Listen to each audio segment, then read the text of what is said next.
Prekrasno je slušati mališane kada razgovaraju o ovako bitnim i jako ozbiljnim temama, a takvih tema svakako se sjeća i moja sljedeća gošća Hana Rabadan, koja ima 10 godina, dakle vrtić je bio davnih dana.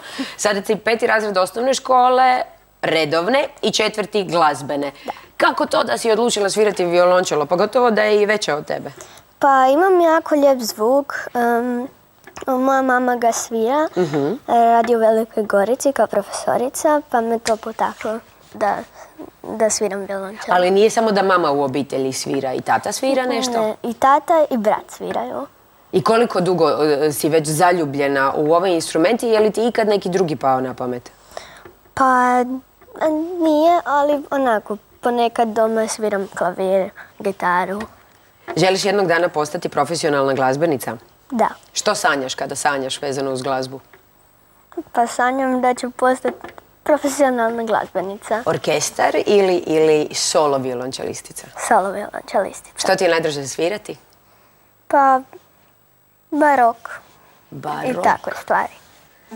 Hana Rabadan, dame i gospodo, vrhunska violončelistica. Vama hvala što ste i danas bili s nama. Budite s nama i sutra kada razgovaramo o životu u prirodi i o opuštenim porodima. Hana, izvoli.